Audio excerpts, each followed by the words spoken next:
शक्र उवाच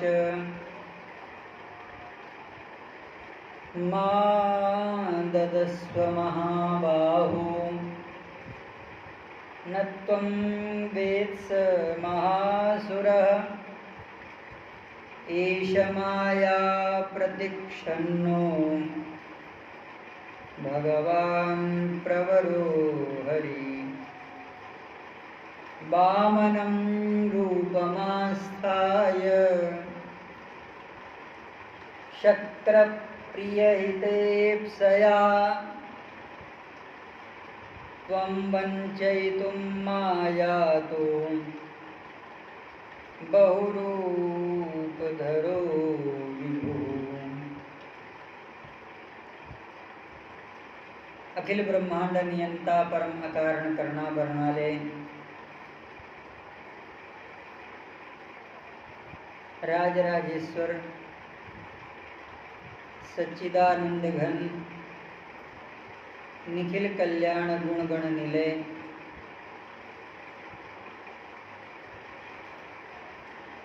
भगवान श्री राघवेंद्र सरकार की महती अनुकंपा कृपा, पूज्य परम अर्चनीय वंदनीय श्री सद्गुरुदेव भगवान मुद मंगलमय संत समाज,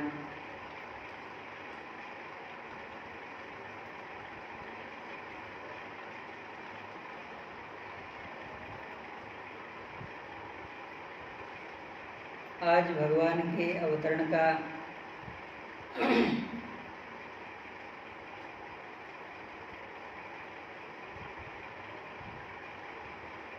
दिव्य स्वरूप श्री धाम वृंदावन में भगवान के प्राकट्य के पूर्व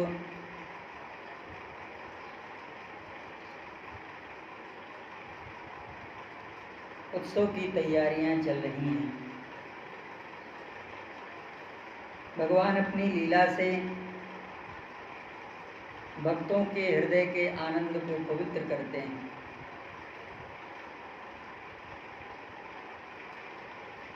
और उनको अपने आनंद में आप्लावित करते हैं।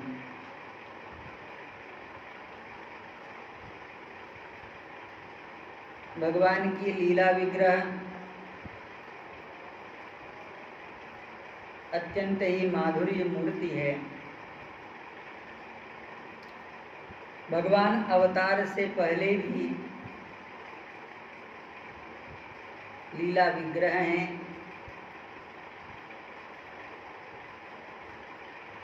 और भगवान भूधरा को छोड़कर जब अपने चिन्मय विभु स्वरूप में परिवर्तित होते हैं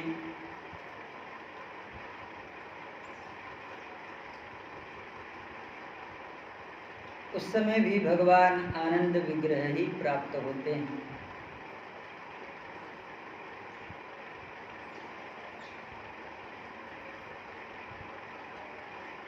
भगवान अपनी लीला के द्वारा भक्तों का रंजन करते हैं, असुरों का गंजन करते हैं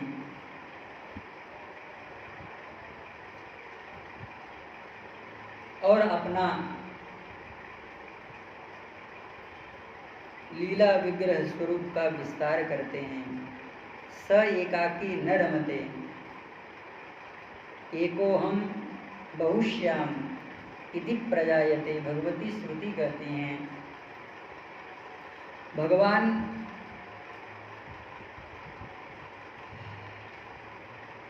स्वात्म परिपूर्ण रहकर किसी भी लीला का प्रतिपादन नहीं कर सकते।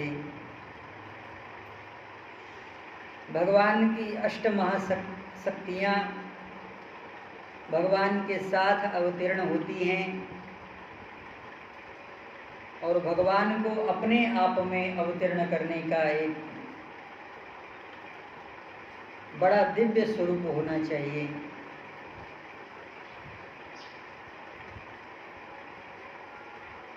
स वसुदेवोऽभ्यगृहं जायत।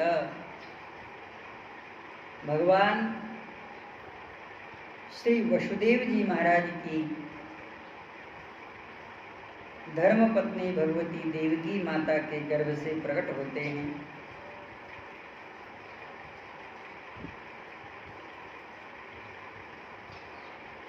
भगवान जब माँ के उदर में थे तो भगवान अपने चरित्रों के द्वारा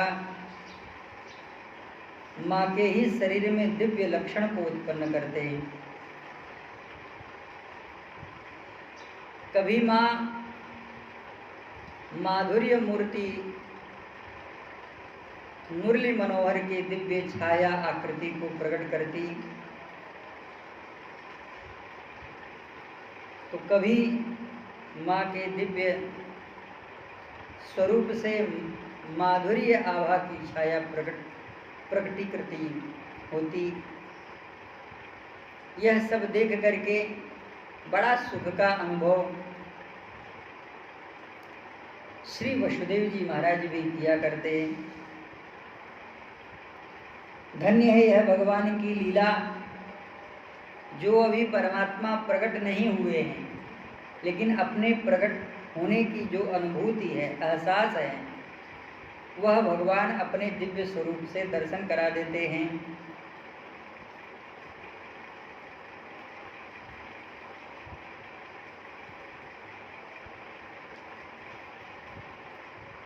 यहाँ तक कि भक्तों के सानिध्य से दुष्टों को भी भगवान का दर्शन हो जाया करता है। भगवती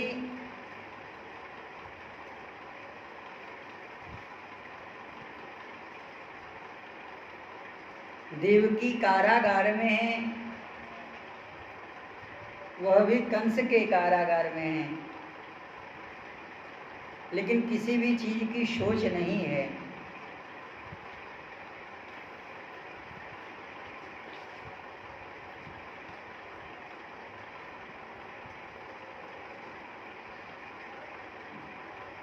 क्योंकि वहां भी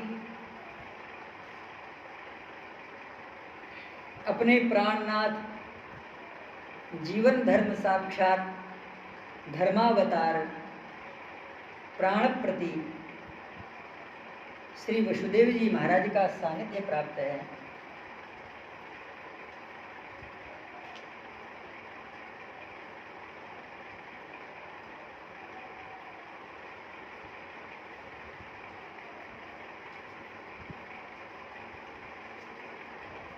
भगवान श्री शुकाचार्य कहते हैं कि हे राजन, भगवानपि विश्वात्मा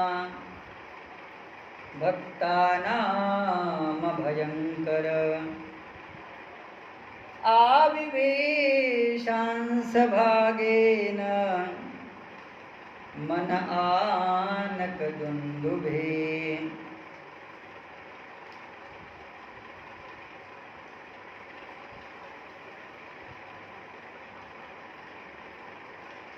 भगवान की सेवा के लिए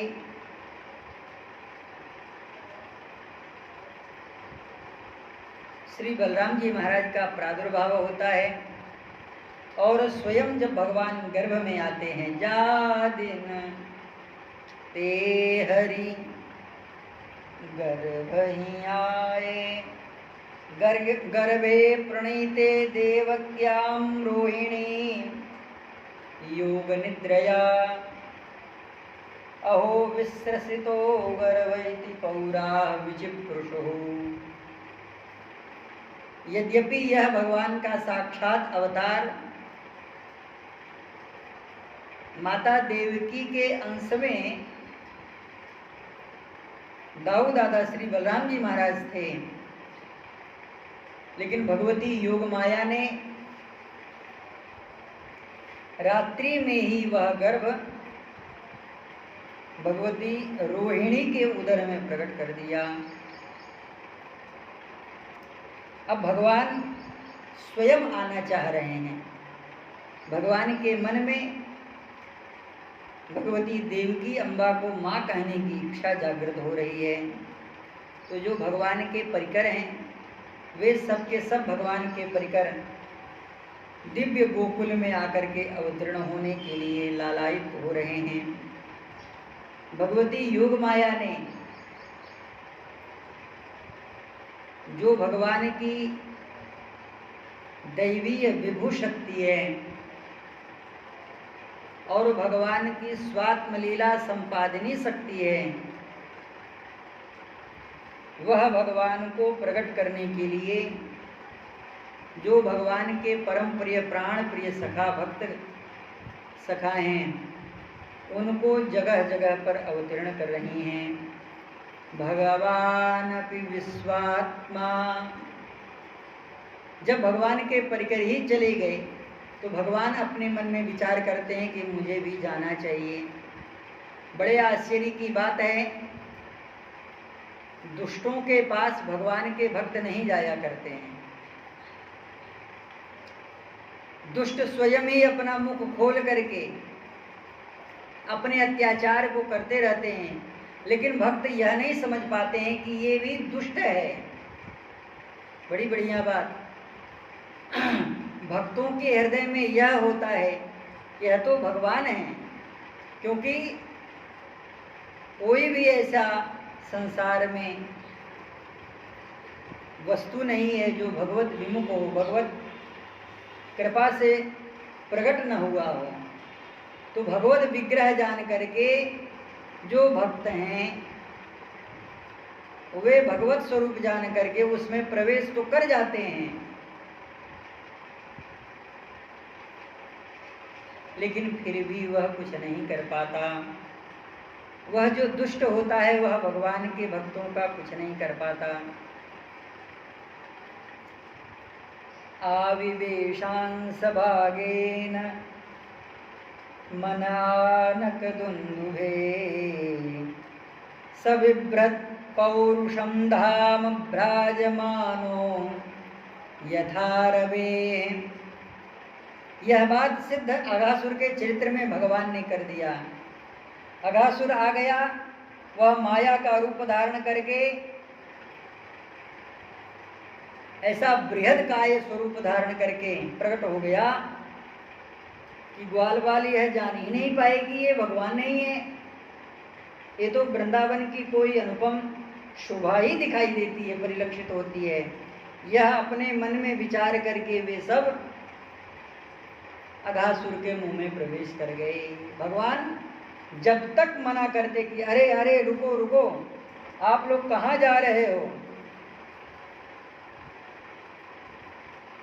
तब तक सारे के सारे जितने ग्वाल बाल थे वे सब के सब उसमें प्रवेश कर गए, लेकिन फिर भी उसका मुख बंद न हुआ। महाराज जी वह तो विचार कर रहा था कि अभी तक जिसको आना चाहिए वह तो नहीं आया, जिसको नहीं आना चाहिए वे सब के सब यहाँ आकर के शोर मचा रहे हैं। कोई उसके दांत से खिलता तो कोई उसके जीभ पर खूब कूदता और कहता अरे वाह देखो कितना बढ़िया गरम गरम है, सुकोमल।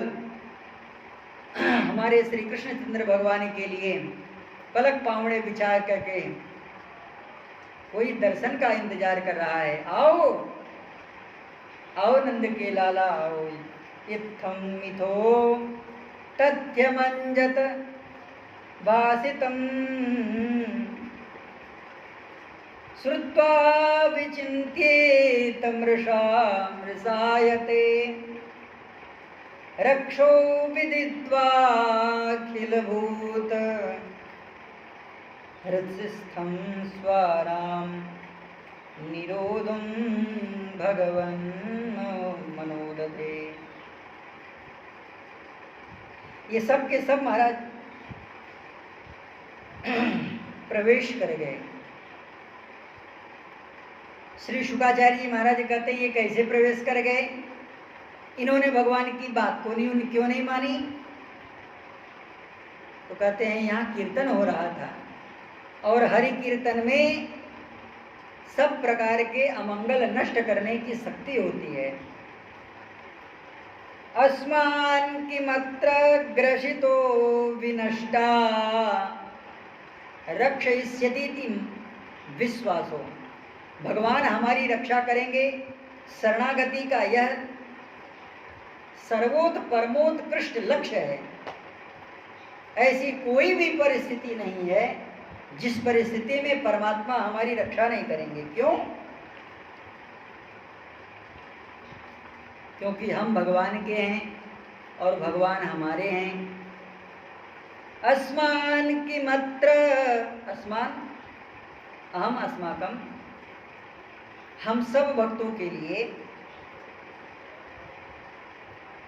यदि हम इसके मुंह में चले जाएं और ये हमें निगल भी जाए, ओहो, तो भी हमें किसी प्रकार का कष्ट नहीं है। उसमें से किसी ग्वाल ने कहा, अगर ये ऐसा कर भी लेगा, वैसे तो ये करेगा नहीं। अस्मान किमत्र ग्रसिते निविष्टा नयम तथा चेत भगवत विनंशति। एक बकासुर आया था, वो कई ग्वाल बालों को अपने मुंह में धर के खा गया था। ऐसे यह भी नष्ट हो जाएगा। क्षणादने नेति बकायुरशन मुखम विक्षोध्वसन्तः करताडनैर्ययु अच्युतं केशवं रामनारायणं कृष्णदामोदरं वासुदेवं भजे जानकी वल्लभम। कीर्तन हो रहा है। कर ताड़ने ययुर, इसका मतलब जो भक्त हैं वे अपने दिव्य कर तालों से परमात्मा को रिझाते हैं, भगवान का नाम लेकर के। अच्युतम केशवम राम नारायणम कृष्ण दामोदरम। महाराज जी, घटना भी यही हुई। वो सब चले भी गए, भगवान बार बार सोच रहे हैं इनको कौन बताए। तान्वीक्ष कृष्ण सकला भयप्रदो यनन्यनाथान् स्वकरान् अवच्युतान् दीनास्य मृत्योर्जठराग्निघासन् घृणार्दितो दृष्टकृतेन विस्मिता। घृणार्दितो दृष्टकृतेन विस्मिता। ये मेरे लिए मेरा नाम लेते हुए अपनी मृत्यु को स्वीकार कर लेते हैं भगवान, इसलिए व्याकुल हो गए। भगवान ने कहा, अगर मैं इनके जीवन की रक्षा नहीं करूँगा, मैं कैसा भगवान। कृत्यं किमत्रास्य खलस्य जीवनम, यह दुष्ट मेरे भक्तों का कुछ नहीं कर सकता। न वा अमीशांच सताम विहिंसिनम द्वयं कथं स्यादिति संविचिन्त्यत् तज्ज्ञात्वा विवशुस्तुण्डं मशेषात् दृग मशेष दृगद हरि हरि अशेषात् तुंडम दृगद। उसके देखते देखते महाराज जी उसके मुंह में घुस गए भगवान। भगवान ने कहा, जहाँ हमारे भक्त रहते हैं हम वहाँ जरूर जाएंगे। किसी ने भगवान से पूछा, आप इन्हें भक्त मान रहे हैं लेकिन ये आपको अपना भगवान मानते हैं? भगवान ने कहा, यही तो बात है, ये माने चाहे न माने लेकिन ये हमारे साथ में रहते हैं, तो ये हमारे भक्त ही हैं। देखो, ये अपने माता पिता को छोड़ करके चले आए हैं, अपनी गौओं को लेकर के चले आए हैं, अपने सगे संबंधियों को लेकर के छोड़ करके चले आए हैं। यहाँ तक कि भूख प्यास की भी चिंता नहीं करते हैं। यह तो बार बार हमारे साथ ही रहते हैं, इसलिए हम इनसे प्रसन्न हैं और ये हमारे भक्त हैं, इनके लिए मैं कुछ भी करूँगा। इसी तरह से भगवती किशोरी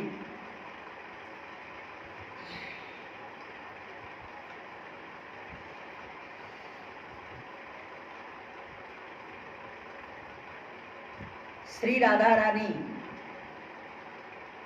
के परिकरों को, जो उनकी जो परिकर निकर सखियां हैं, उनका भी आनंद वैसे ही है जैसे इन गोप बालकों का है। भगवान के सानिध्य से गोप बालक अत्यंत प्रसन्न हैं और भगवती श्री किशोरी वृषभानु दुलारी सुता श्री किशोरी अपने परिकरों के साथ विराज रही हैं। इस दुष्ट के कारागार में भगवती का वह जो स्वरूप है इतना सुंदर दिखाई दे रहा है।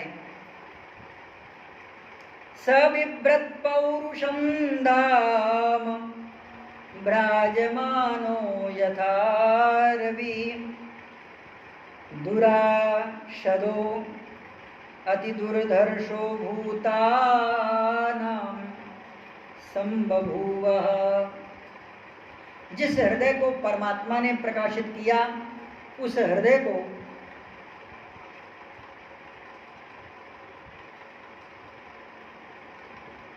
समस्त संसार प्रणमंति करता है, प्रणाम करता है।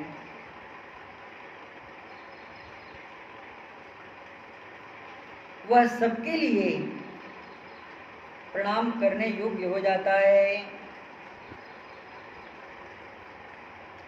ततो जगन्मंगलमच्युतांसं समाहितं सूरसुतेन देवी दधार सर्वात्मकमात्मभूतं काष्ठां यथा नंदकरः मनस्तम। वह तेजोमय अंश जो जगत का मंगल करने वाला था, सर्वप्रथम धर्मात्मा श्री वसुदेव जी महाराज में प्रवेश करता है। भगवान भक्त का आश्रय लेते हैं और भगवान के जो भक्त हैं वे भगवान के आश्रित रहते हैं। दधार काष्ठं दधार सर्वात्मक मात्मभूतं काष्ठा यथानंदकर मनस्तम।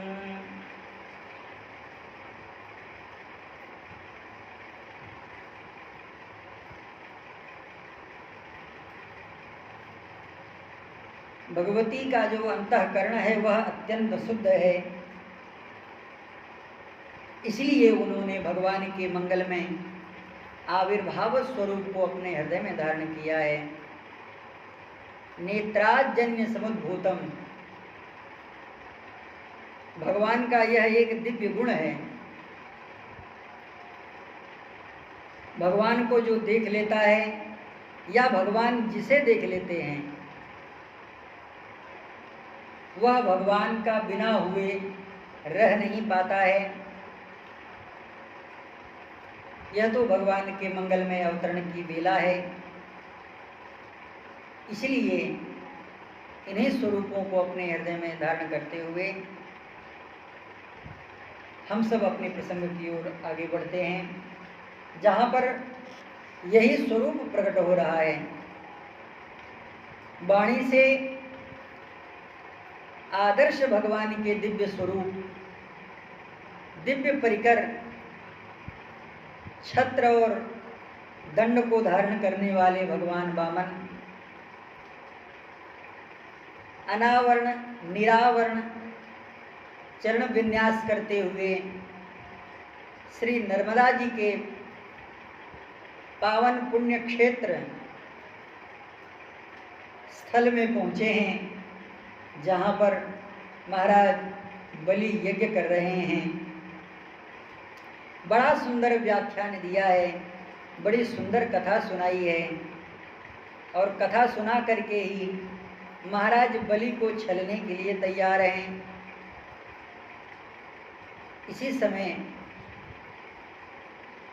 दैत्य गुरु श्री शुक्राचार्य जी महाराज ने कहा है कि राजन्मां ददस्व महाबाहो न त्वं वेत्स स महाशूरः। हे महाबाहो, आप इन्हें कुछ दे नहीं सकोगे। मा ददस्व, इसलिए कुछ देने के लिए तैयार भी मत हो, क्योंकि यह जो लेने वाले हैं यह सब कुछ ले लेंगे, तुम्हारा कुछ भी नहीं छोड़ेंगे। न तुम, क्योंकि तुम इन्हें नहीं जान रहे हो। महाराज बलि यदि कहें कि अगर आप जानते हैं तो आपके कहने का तात्पर्य क्या है?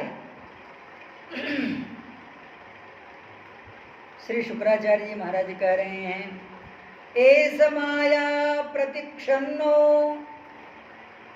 जो तुम्हें ये दिखाई दे रहे हैं वैसे ये है नहीं। भगवान प्रवरो हरि, भगवान है ये, और प्रवर है माने विशिष्ट हैं। भगवत्ता में भी जो विशिष्टतम स्वरूप है वह भगवान में है।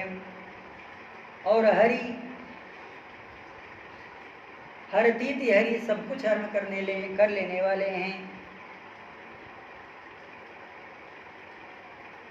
सर्वकृत गुण दोषापका हारकत्वेन हरि,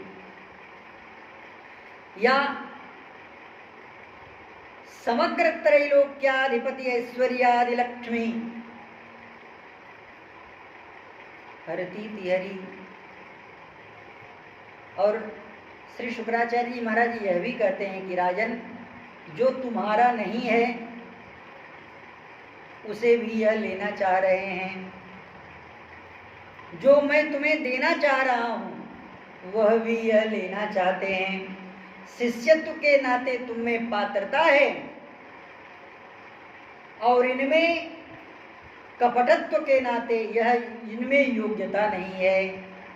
इसलिए मैं जिसका वारण कर रहा हूं, सावधान होकर के सुनो। मां ददस्व, देने से मना कर दो। यहाँ पर ददस्व कहा गया है। जो तुम यह सोच रहे हो मैं इन्हें सब कुछ दे दूंगा, तुम्हारे पास में देने के बाद क्या बचेगा? या तुम देना ही चाहते हो तो तुम इनको क्या क्या देना चाहते हो? जो इनका ही है वह ही इन्हें देना चाहते हो। अरे मैं तय तोर मूढ़ता त्यागू, महामोह निसूतत जागू।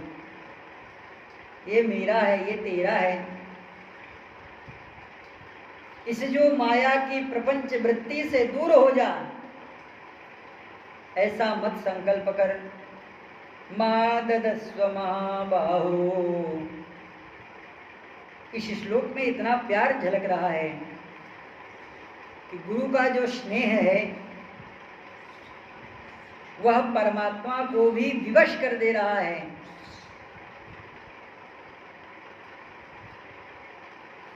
भक्त के आगे दोनों हाथों को उठाकर, यद्यपि ऐसा है नहीं, भगवान हाथ उठा करके मांगे नहीं है,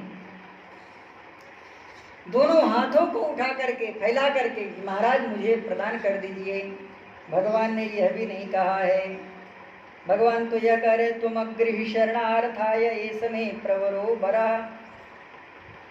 प्रवरो बरा, यहाँ पर प्रवरो बरा कहा गया है और भगवान के लिए भी प्रवरो हरि कहा गया है। यानी भगवान अपनी तरफ से वह वस्तु प्रदान कर चुके हैं। लक्ष्मी भगवती ग्रहण कर चुकी है महाराज बलि को, अर्थात यह लक्ष्मी पुत्र जो महाराज बलि हैं, आज भगवान भी इनके आगे याचना का भाव लेकर के, याचना की वृत्ति को स्वीकार करके सामने खड़े हैं।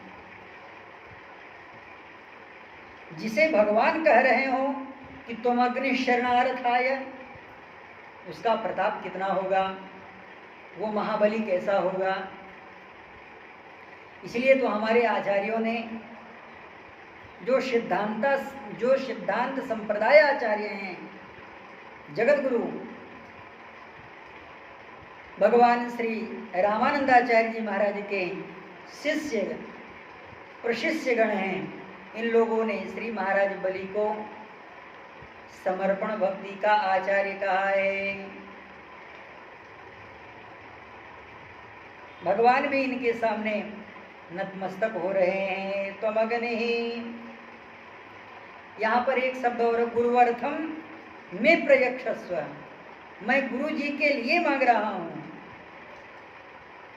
और यहाँ पर जो गुरु जी हैं यानी दैत्य गुरु हैं, वे ही करें माँ ददस्व, क्योंकि भगवान ने गुरु जी की बात कही है। भगवान के गुरु कौन हैं?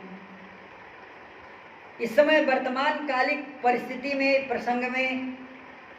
प्रसंगानुसार आचार्य चरण कह रहे हैं कि भगवान के जो गुरु हैं वो बृहस्पति जी हैं। और बृहस्पति जी कौन है? कहा देव गुरु हैं। देव गुरु मतलब देवताओं के गुरु, यानी इनकी अग्निशाला भी बड़ी है। किसी सामान्य को अगर इन्होंने गुरु बनाया होता, किसी सामान्य को अपना माता पिता बनाया होता, तो ये तुम्हारे सामने नहीं आते। सावधान, मां ददस्व महाबाहो न तुम वेत्स महासुर। हे राजन, जो इनको जानता है वह देने की साहस नहीं करता, जो इनको जानता है केवल इनसे मांगने की कोशिश करता है। दान शिरोमणि भाव प्रिय नाथ कहूँ सती भाव। अरे भगवान के सामने ये जो तुम्हारे सामने मांगने के लिए आए हैं, ये तो महाराज ऐसे दानी हैं कि अपने आप तक को बेच डालते हैं। महाराज जी, गुरु और शिष्य का ऐसा संबंध है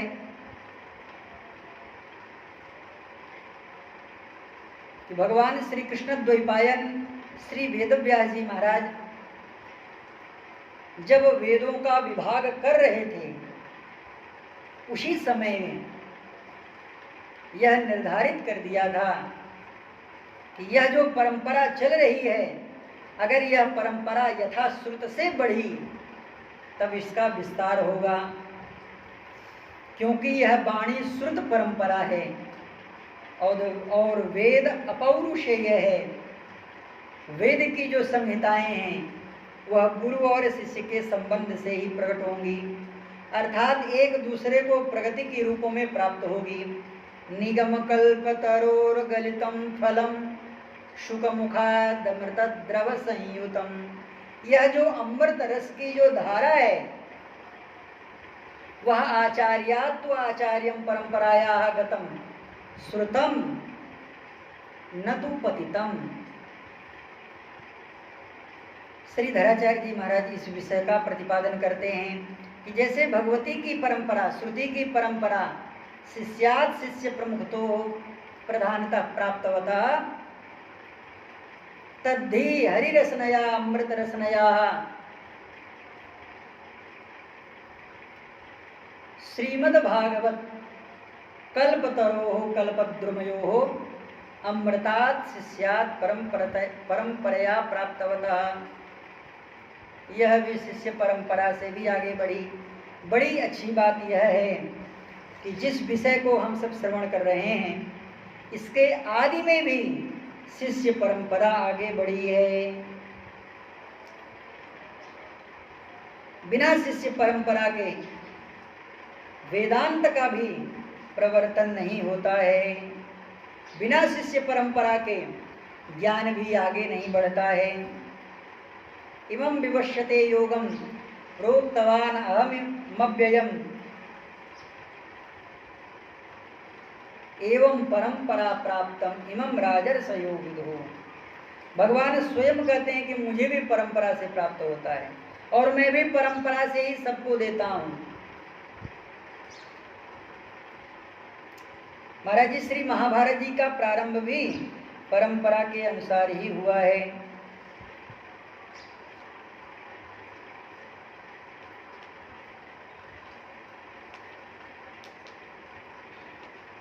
श्री महाभारत जी की परंपरा का वर्णन करते हुए श्री सूत जी महाराज कहते हैं कि हे ऋषियों,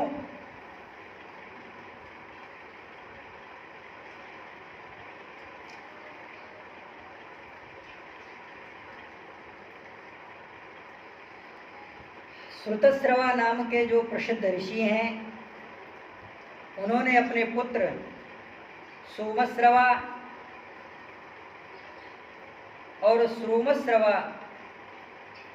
के श्रुतस्रवा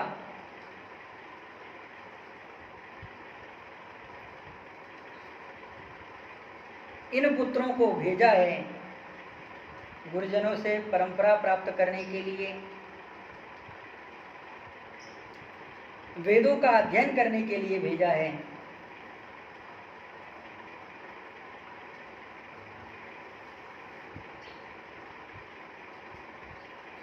क्योंकि ब्राह्मण श्रुतधर कहा जाता है।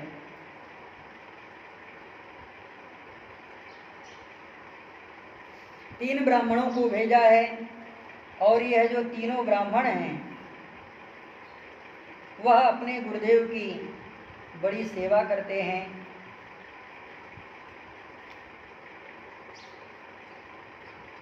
और इनकी परीक्षा लेते हुए गुरुदेव ने इन्हें उनकी परीक्षा से प्रसन्न होकर के यह आशीर्वाद भी दिया है कि हे पुत्रों, तुम्हें वह स्वरूप प्राप्त हो जाए।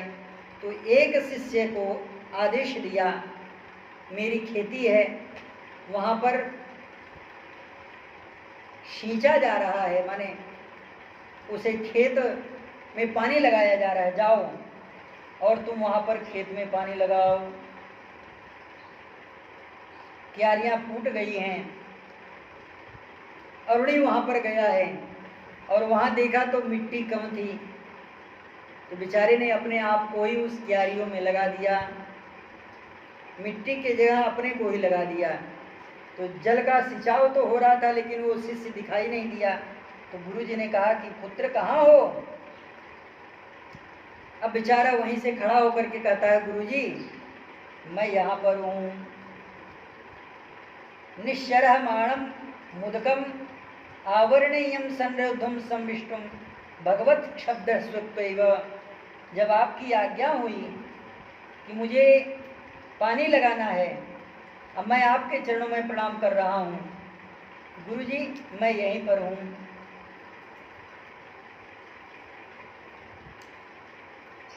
उपाध्याय जो गुरुजी थे बड़े प्रसन्न हुए। गुरुजी ने कहा, पुत्र तुमने मेरी आज्ञा का पालन करने के लिए अपने आप को नहीं देखा, इसलिए मैं तुमसे प्रसन्न हूँ। जाओ मैं तुम्हें आशीर्वाद देता हूँ। सर्वे चते वेदा प्रतिभास्यन्ति सर्वाणि च धर्मशास्त्राणि। परीक्षा में उत्तीर्ण हो गए तुम, जाओ तुम्हें वेद प्रकट हो जाएं। महाराज जी बस इतना कहना ही था कि तत्काल वेद प्रकट हो गए। सर्वाणि धर्मशास्त्राणि। दूसरे शिष्य से कहा कि पुत्र जाओ तुम गौओं का पालन करो, गौओं को चराया करो। महाराज जी ये जाते और गौओं को चराते, भिक्षान्न को ग्रहण करते। गुरुजी ने पूछा कि क्यों, तुम तो गौ चराने जाते हो तो भोजन तुमको मिलता नहीं है, तुम इतने हृष्टपुष्ट कैसे हो, तंदुरुस्त कैसे हो? तो शिष्य ने कहा, गुरुजी कि जब मैं गौओं को चराने के लिए जाता हूँ तो एक दो घर से भिक्षान्न ले लेता हूँ। पूर्वम निवेद्य अपरम चरामि तेन वृत्तिम कल्पयती थी, भिक्षाम वृत्तिम कल्पयती थी। पेट भरने के लिए मैं भिक्षा कर लेता हूँ। गुरुजी ने कहा, देखो ये तो काम तो बड़ा गड़बड़ है। क्यों? क्योंकि तुम भिक्षान्न ले लेते हो, मुझे दिए बिना तुम अपना ग्रहण कर लेते हो, तो ये तो गलत बात है, ऐसा नहीं करना चाहिए। पहले तुम भिक्षा को लेकर के आओ, मुझे दो, फिर जो मैं तुम्हें प्रदान करूँ वही तुम लो। कहा ठीक गुरुजी। अब तो महाराज वह जो है भिक्षा को लेकर के आवे और गुरुजी को दे दे। गुरुजी कहे अच्छा ठीक है, जाओ धरो। जाओ गैया को चराओ। अब वो महाराज वो गैया को चराने लगे। फिर गैया को चरा करके शाम को आए तो फिर देखा फिर भी हृष्ट पुष्ट, किसी भी प्रकार से शरीर में क्षीणता नहीं, उतना ही बना रहता है। तो गुरुजी ने पूछा कि अब तुम क्या करते हो? तो शिष्य ने कहा, प्रभो भो एतेषां गवाम पयसी वृत्तिम कल्पयसी। जो गैया हैं, गैया जब अपने बच्चे को दूध पिला लेती है तो बचे हुए दूध का भक्षण करके गुरुजी मैं तंदुरुस्त रहता हूँ। गुरुजी ने कहा, भाई ये भी गलत है, ये भी गलत है। नहीं नहीं, ऐसा नहीं करना चाहिए। पुनरुत्तम उपाध्याय गृहमेत्य गुरुरगतः स्थित्वा नमश्चक्र में। तुम ऐसा मत किया करो, क्योंकि जो बछड़े हैं, जो बछिया हैं, वो गऊ के दूध के आश्रय ही तो रहते हैं। तो तुम उनका दूध मत पिया करो, उनको दूध पी लेने दे दिया करो। उनका दूध पियोगे तो उनका पेट भरेगा नहीं। वो बड़ी कृपा से तुम्हारी ओर देखते हैं और तुम्हें दीनता बधा हुआ देखते हैं, इसलिए वो भी छोड़ देते हैं। कहा ठीक गुरुजी, वह भी नहीं करेंगे। अब तो महाराज जी फिर दूसरे तीसरे दिन आया, शिष्य सामने खड़ा हुआ। गुरुजी ने पूछा, आप क्या खाते हो, इतने मोटे ताजे हो? शिष्य ने कहा, गुरुजी जब दूध बछड़ा पीता है तो उसके मुख से झाग निकलता है, और वो जो झाग गिर जाता है जमीन पर, उसी को मैं पी लेता हूँ, उसी को चाट लेता हूँ, उसी से मैं जीवित रहता हूँ। गुरुजी ने कहा, यह भी गलत है। अरे वो जो बछड़े हैं वो तुम्हारे ऊपर दया करते हैं, दूध पीते कम है, झाग गिरा दे ज़्यादा हैं, इसलिए तुम्हें उसका भी अधिकार नहीं। गुरुजी से कहा, ठीक गुरुजी, अब वह भी नहीं करूँगा। शिष्य को भूख लगी बहुत जोर से। स कदाचित अरण्ये क्षुधार्तो अर्क पत्राण्य भक्षत। जो अर्क का पत्ता होता है, आक का पत्ता होता है, वही चबा लिया पेट भरने के लिए। और जैसे ही चबाया महाराज जी, नेत्र ज्योति चली गई। गऊ तो आश्रम में आ गई, लेकिन वह शिष्य नहीं आया। गुरुजी व्याकुल हो गए। चिरं ततो अनवेश्य इत्यमेव मुक्त्वा शिष्यैः सार्ध अरण्यं गत्वा आह्वनाय, भो शिष्य भोपमन्योः वासी वत्सहीति। अरे पुत्र कहाँ हो? अब महाराज जी हुआ क्या था कि जब उसकी आँख चली गई शिष्य की, तो महाराज जी दिखाई तो दिया नहीं। अब जंगल का कुआं, अंधा कुआं, बेचारा उस कुएं में गिर पड़ा। अब वहीं से कह रहा, गुरुजी मुझे भूख बहुत लगी थी, इसलिए मैंने अर्क के पत्ते को खा लिया, जिससे आँख के पत्ते को खा लिया, जिससे मेरी नेत्र चले गए, मुझे कुछ दिखाई नहीं दे रहा है। तब गुरुजी ने वहीं से कहा, हे पुत्र, तौ देव भैषजौ त्वां चक्षुष्मन्ता कर्तारविति। अब तुम भगवान अश्विनी की उपासना करो, वहीं पर तुम्हें भगवान अश्विनी प्रकट होकर के तुम्हें नेत्र प्रदान करेंगे। अब यहाँ पर महाराज जी वर्णन है कि उस उपमन्यु नाम के शिष्य ने कुएं में ही रह करके भगवान अश्विनी देव की बड़ी मन लगा करके पूजा की और स्तुति की है। उसका एक श्लोक सुने, हिरण्यमयौ शकुनी सांपरायै ना सत्यदस्त्रौ सुनसौ वैजयन्तौ शुक्लं वैयन्तौ तरसा सुवेमा वधिव्यजन्ता वशितं विवश्वतः। ऐसे हे अश्विनी कुमार, आप हमारे ऊपर कृपा करें। जैसे ही अश्विनी कुमारों की शरणागति स्वीकार उसने की, अब तो महाराज अश्विनी कुमार प्रसन्न हो गए और वहाँ पर आकर के बोले कि हे पुत्र, यह लो तुम पुआ खाओ।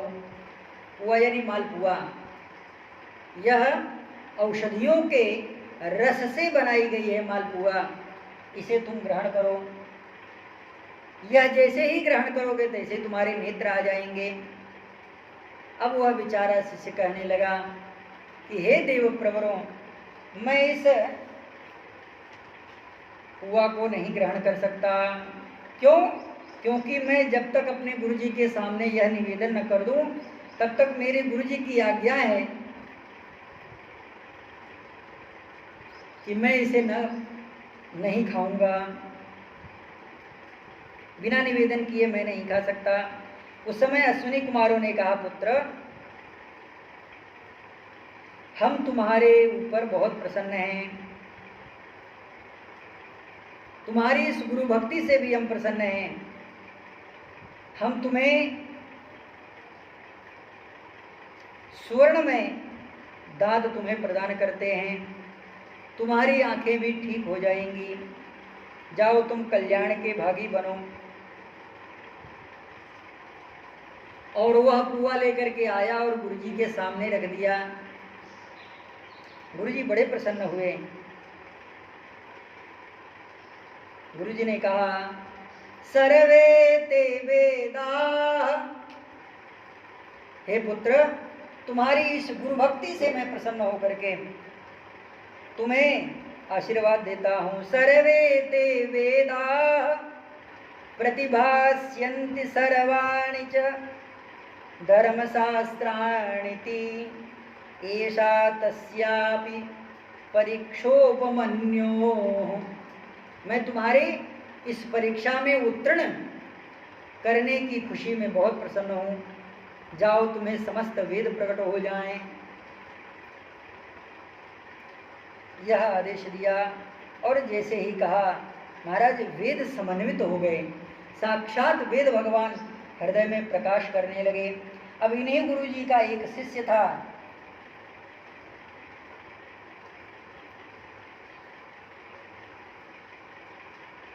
एक समय की बात है, वेद वेत्ता आचार्य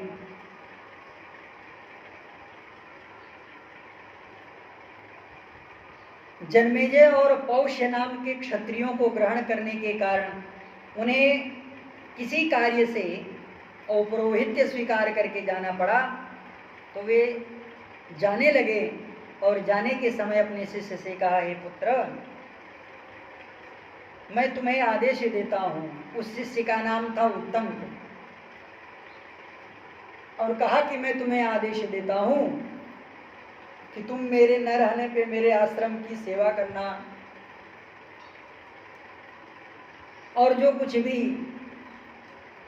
घर की सामग्री है, आश्रम की सामग्रियां हैं, वह तुम ला करके इन अपनी गुरु माताओं की सेवा करना, देखभाल करना, रक्षा करना। ऐसा कह करके गुरु जी यहाँ से चले गए। और गुरु जी जब गए तो सेवा में शिष्य लगा।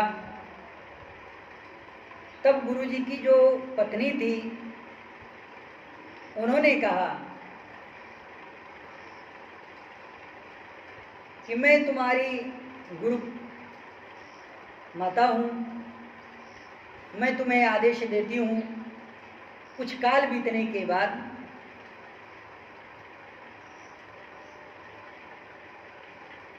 मैं ऋतुमती हुई हूँ, इसलिए यह ऋतु कहीं विफल न चला जाए, इसलिए तुम किसी उपाय से इस विफल ऋतुमती अवस्था को संपन्न करो। आदेश दिया। अब तो महाराज उत्तंक नाम के उस ब्राह्मण बालक ने हाथ जोड़ करके माता के चरणों में प्रणाम किया। कहा, माँ, आप मुझे ऐसी आज्ञा मत प्रदान करो। नाह्ययम् उपाध्यायेन संदिष्टो अकार्यम् अपि त्वया कार्यमिति। मेरे न करने योग्य कार्य को आप मुझे आदेश मत दीजिए। हे माता, मैं अपने जीवन का त्याग कर सकता हूँ, लेकिन मैं अपने गुरुजी के विरुद्ध कभी नहीं जा सकता। वाच चैनम वत्सोंकम किम ते प्रियम करवाणिति धर्मतो हि शुश्रूषतोस्मि भवता तेन प्रीति परस्परेण नौ समृद्धा तदनुजाने भवन्तं सर्वान्नेव कामान अवप्स्यास्यति गन्तामिति। पुत्र घबराओ मत, आश्वस्त कर दिया। पुत्र घबराओ मत, तुम्हारी परीक्षा ली जा रही थी, तुम उस परीक्षा में पास हो गए। जब गुरु जी आए कालांतर में, तो गुरु माता ने कहा, यह जो आपका शिष्य है बड़ा ही अच्छा है, यह परीक्षा में पास हो गया है, इसलिए यह वेद का अधिकारी हो चुका है।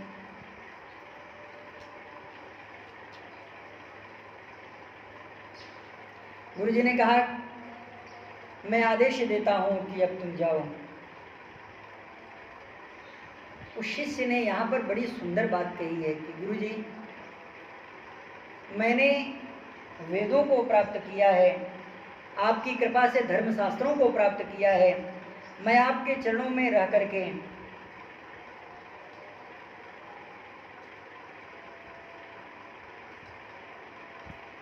आपका कृपा भाजन, आपको गुरु दक्षिणा देना चाहता हूँ। बताइए आपकी क्या गुरु दक्षिणा है? गुरु जी ने कहा, बस रहने दो, जाओ।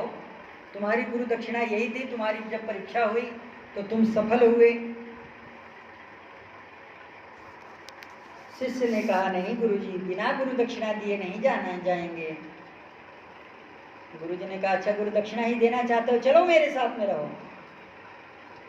शिष्य ने स्वीकार कर लिया, जी गुरुजी आपके साथ में ही रहेंगे। कुछ दिन तक बीता,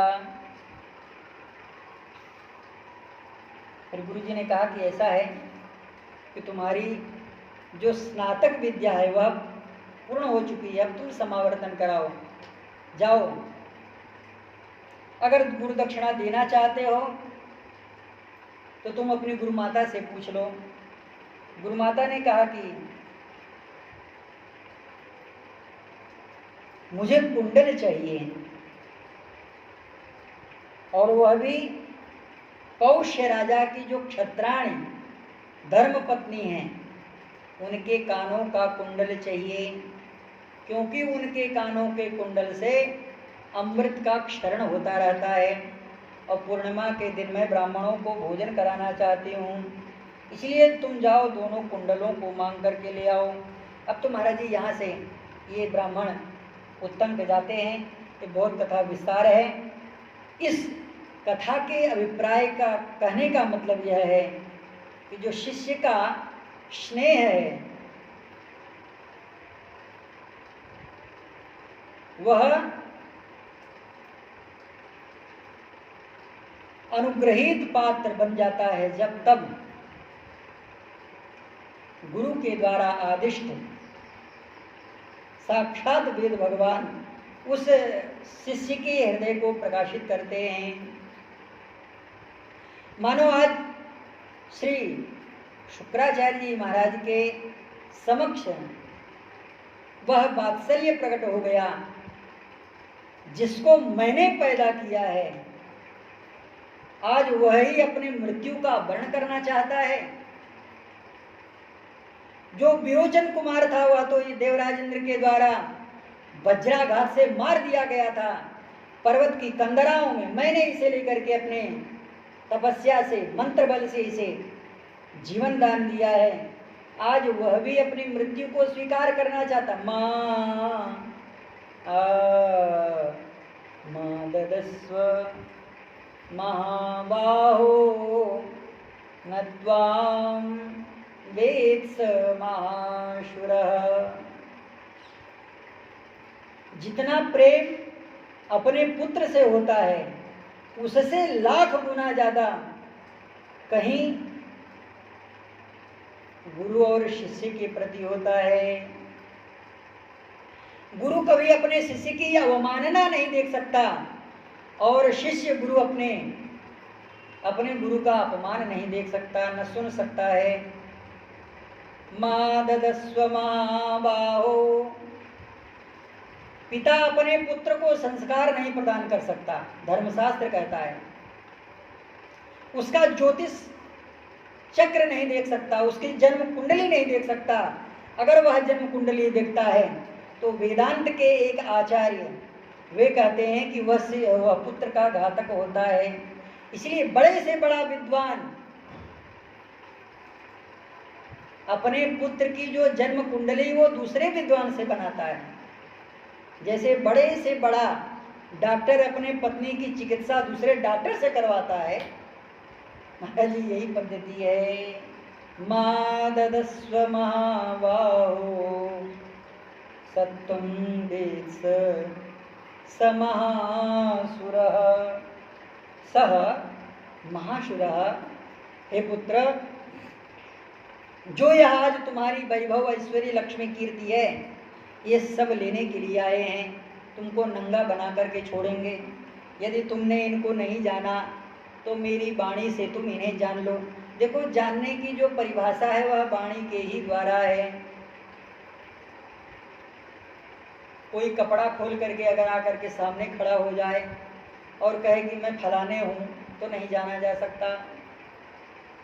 अभी भगवान ही सामने आकर के खड़े हो जाएं और कहें मैं भगवान हूँ, मुझे पहचानो, तो हम भगवान को कैसे पहचानेंगे? भगवान को नहीं पहचान सकते। लेकिन हाँ, यही बात अगर गुरु जी प्रमाण पूर्वक कहेंगे कि देखो, देख पुत्र, तुम्हारे सामने, देख शिष्य, तुम्हारे सामने भगवान खड़े हैं, तो खट से विश्वास हो जाएगा। भगवान स्वयं भगवान होकर के अपनी सत्यता ज्ञापित नहीं कर सकते, अपनी प्रामाणिकता ज्ञापित नहीं कर सकते हैं। लेकिन जो शिष्य है, शिष्य के हृदय में अटूट विश्वास अपने गुरुजनों में होता है। अब हम बहुत ज़्यादा विस्तार तो नहीं करना चाहते थे और न करना चाहते हैं, लेकिन अभी भी एक किरण बची हुई है। सदगुरु वेद वचन विश्वासा संयमयन विषय के आशा।